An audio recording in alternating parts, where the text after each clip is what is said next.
Então vamos lá, dar continuidade a esses estudos relacionados ao final da Revolução Francesa. Os franceses começaram a conquistar várias transformações na sociedade decorrentes dessa revolução. A mais significativa até então era, além da tomada da Bastilha, de fato aquele documento que tornava a França um país constitucionalista com a Constituição. E aí se formou depois disso uma convenção nacional. Então, o que era isso? Era uma forma de se estabelecer aquilo que foi determinado pela Constituição. Já que o rei não ia ter esse poder absoluto, mas continuava sendo rei na França, era preciso que houvessem parlamentares ali para decidir junto com o rei. Então foi instituído aí o que eles chamaram de Convenção Nacional, que se dividiam basicamente em dois grupos, porque esses revolucionários também passaram a se dividir, as ideias passaram a ser ideias diferentes, né? Então, assim, sentavam do lado direito do rei na convenção os que vão ser chamados de jacobinos, que era o grupo mais radical, eram os revolucionários mais radicais. Sentavam do lado esquerdo do rei o grupo que nós chamaremos de girondinos, que possuíam ideias mais moderadas.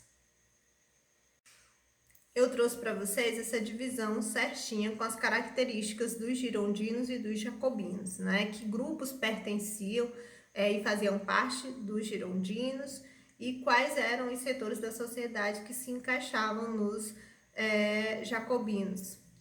Então, o que acontece? O rei, que tinha um poder limitado, ele precisava governar junto com a Convenção Nacional, que era formado por esses dois grupos. E alguns grupos que não se encaixavam nem nos jacobinos, nem nos girondinos, que passaram a ser considerados como o grupo do centro, ou as pessoas que tinham ideias independentes, né? Então, os girondinos, quem fazia parte do grupo dos girondinos? A alta burguesia, ou seja, os comerciantes, mas os que eram mais ricos, era um grupo conservador que se sentavam do lado direito do rei.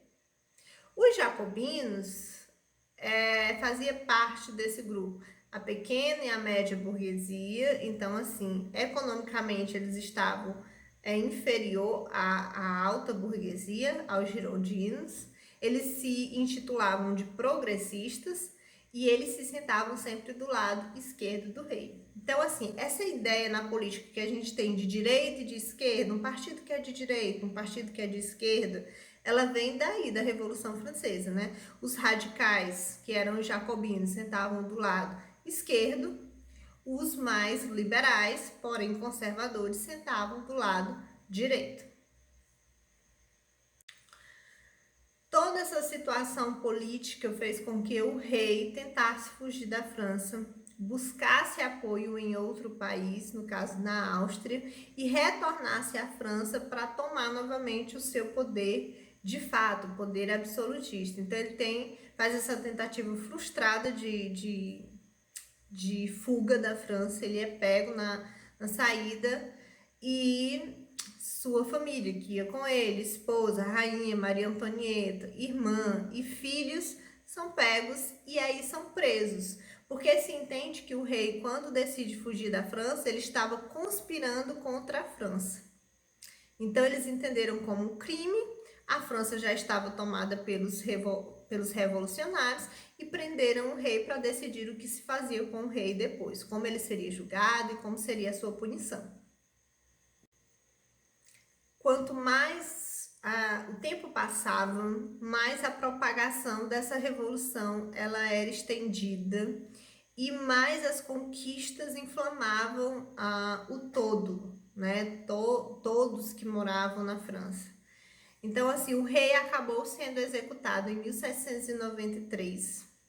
Se usou bastante durante a Revolução Francesa a guilhotina, que é essa construção feita de madeira com uma lâmina acima para decapitar, para que a decapitação fosse mais rápida. Naquela época era muito comum as pessoas serem punidas à morte por decapitação, não é? Então, assim, a guilhotina ela foi criada basicamente durante a Revolução francesa. E ela foi muito utilizada pelos revolucionários e antes da Revolução, de fato, ela foi utilizada também pelo rei, né, contra os seus inimigos. Então, o rei é guilhotinado porque eles julgam esse crime como imperdoável. Para esses revolucionários que já estavam em uma fase bem radical da Revolução, era preciso que o rei morresse para que, de fato, houvesse a anulação total do absolutismo na França. E o rei é condenado à morte, e depois que o rei é condenado à morte, a rainha também vai à guilhotina e vai ser executada.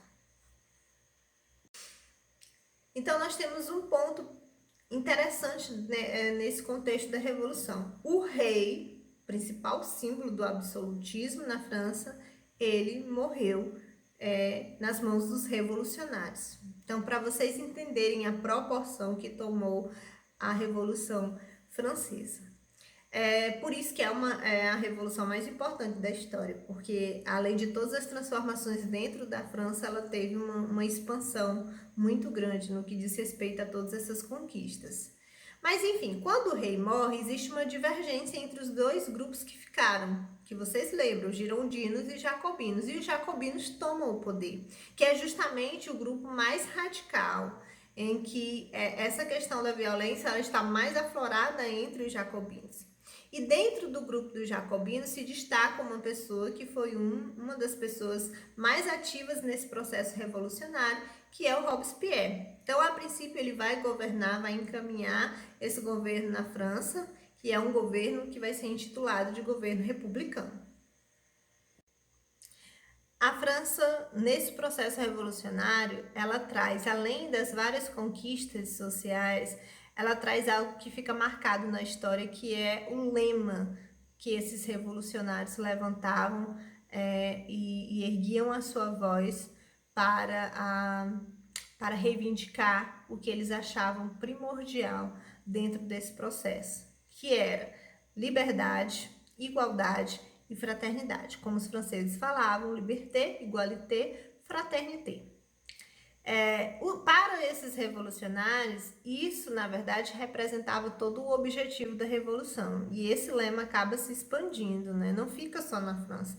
Como eu falei para vocês, a Revolução Francesa ela tem uma importância aí mundial, tanto que é o acontecimento histórico que marca a passagem da Idade Moderna para a Idade Contemporânea. Então, não esquecer dessa bandeira assim, e do lema da Revolução. E a revolução ela passa por diferentes fases, desde o início dessa revolução, que é muito mais acentuada lá na convocação dos Estados Gerais pelo rei, a promulgação da Constituição, a tentativa de fuga do rei, a Convenção Nacional, o governo dos jacobinos e agora nós vamos ver o governo dos girondinos, não é?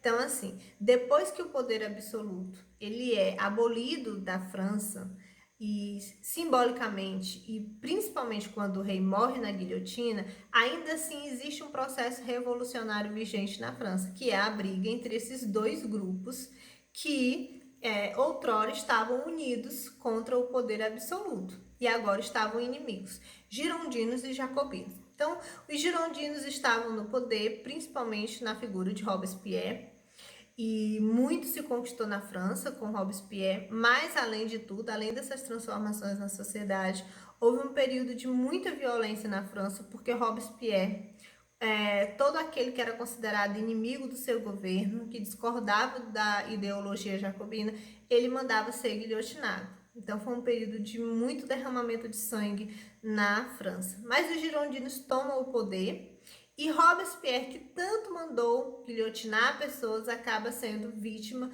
dessa guilhotina. Então, ele é executado na guilhotina, em praça pública. Então, vocês entendem o rumo dessa revolução, não é? Ela acontece e ela se desenvolve de tal maneira que os grupos revolucionários estão agora embatendo entre si. Então, os girondinos assumem o poder. Novamente, nós temos uma nova constituição a ser elaborada a partir de ideias que emanam do grupo dos girondinos. e a França agora estava nas mãos dos girondinos. Esse novo governo ele é conhecido como o Diretório. Então, o grupo dos girondinos liderava a França, mas sendo muitas vezes perseguido e submetido a algumas tentativas de golpes. Então, assim, isso é tão acentuado que um golpe dá certo, que é conhecido como o golpe do 18 Brumário, em que Napoleão Bonaparte toma o poder na França e passa a governar, que aí nós vamos entrar em uma outra história, que é a era de Napoleão na França, tá certo? Mas qual é a característica do diretório do governo dos girondinos?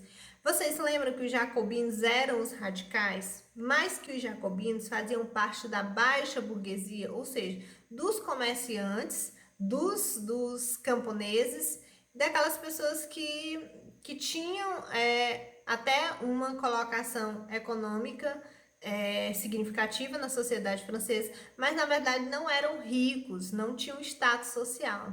Os girondinos justamente representava a burguesia mais atuante no setor financeiro. Então, eram mais ricos os girondinos. Quando os girondinos assumem nesse governo diretório, a França ela passa a ter um governo mais elitizado, porque os girondinos vão, na sua ideologia política, atender às necessidades dessa nobreza, dessa nova nobreza composta pelos